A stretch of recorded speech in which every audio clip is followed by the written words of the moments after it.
So this video is a follow-up to the very first video I posted on this channel about the ODV-GBS-C video scaler. I recommend you go watch that first if you haven't seen it. I've recently run into an issue with this scaler that I simply hadn't encountered at the time I made my original video, and that's what this follow-up is mainly about. When I made the original video, the signal chain that this scaler was a part of looked like this. Component video comes out of these four consoles and goes into an AV receiver that acts as a component video switch. That signal goes from the receiver's component output to the ODV-GBS-C where it's deinterlaced if necessary.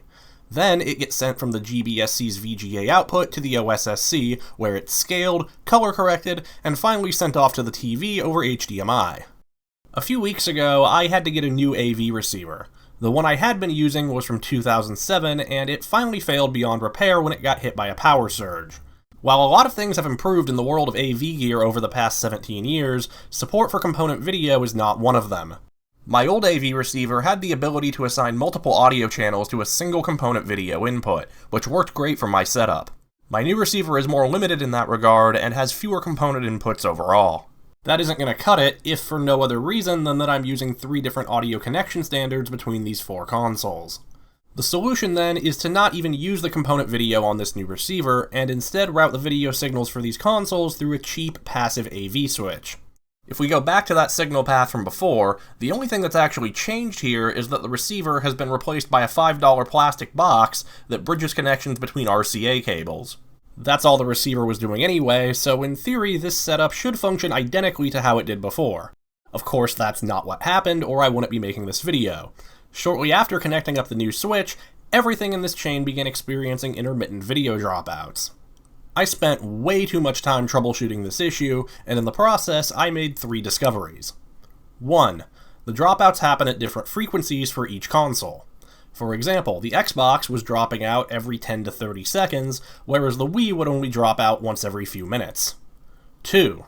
The OSS-C was not losing sync, which indicates that it was still getting a valid video signal from the GBS-C, even when there's no picture. That means the problem lies somewhere in this part of the signal chain. The third and most significant discovery is that the dropouts seem to be tied to fluctuations in the component signal's vertical sync rate. The GBS-C has an option to view info about the video signal it's currently receiving. This is the signal coming from my Wii. While there are very minor fluctuations, you can see that the signal is functionally holding steady at 59.94 Hz. That is, until it randomly drops to 59.73 Hz for a brief moment. This is where the dropouts occur. Whenever the sync signal strays from its baseline by more than about 0.1 Hz, the GBS-C loses sync and outputs a black image until the sync signal returns to baseline.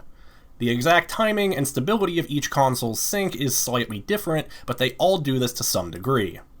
Here's the signal from the Xbox, which, as you can see, fluctuates much more wildly, hence the more frequent dropouts. These minor fluctuations are most likely caused by small amounts of interference or other tiny variances within the video signal generators these consoles use. A change of 0.1 to 0.2 Hz is well within the tolerance of the analog TVs these systems were designed to connect to, and any half-decent analog-to-digital converter should still be able to handle this fluctuation no problem. For whatever reason, the ODV-GBS-C, or at least my particular unit, is extremely sensitive to changes in refresh rate once a sync signal has been established.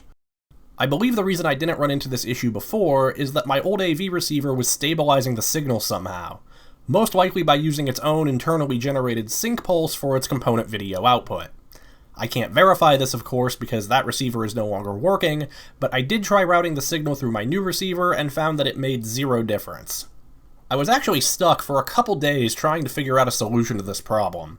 Eventually, while searching for info on sync signal generation, I was reminded of a feature of the GBS-C that I had completely forgotten about.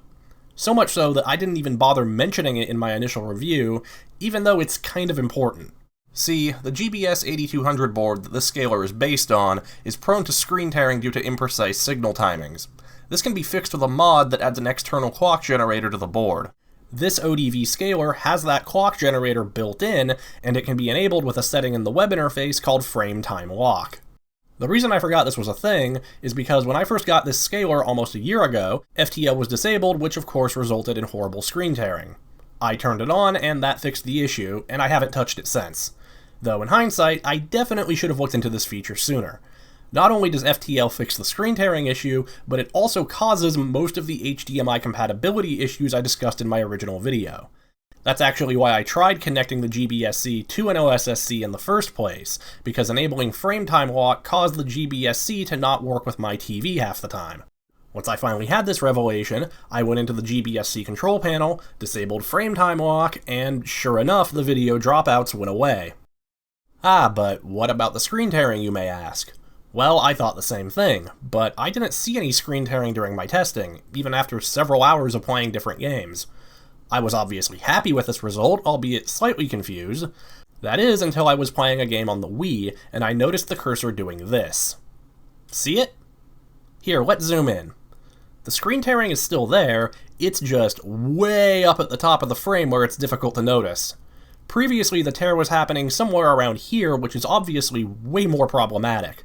I'm not sure what caused it to move, but clearly something that affects it must have changed after I originally enabled frame time lock. That's not hard to believe given how much I've messed with this setup over the past year, and I consider myself extremely lucky that this isn't more of a problem. I don't find this tear to even be noticeable 90+% of the time, and even if it does become distracting, the OSSC has an option to mask out the edges of the frame by a set number of pixels, so I can just cover it up at the cost of a tiny bit of vertical resolution. Yet another reason why this is such a great pairing. While I did get my setup working in the end, this whole experience has definitely soured my opinion of both this scaler and GBS-C devices in general.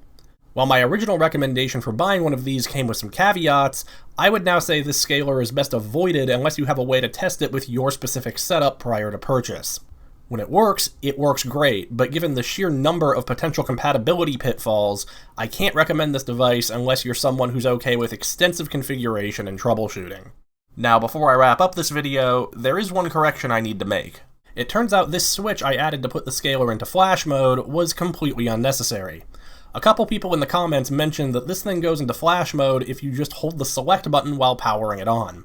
Now, I'm not sure where I was meant to find that bit of info. Like I said before, the documentation for this thing is practically non-existent, but that's good to know that the firmware can be upgraded without any real risk or additional effort. If you enjoyed this video, give it a like, hit subscribe, and I'll see you guys later.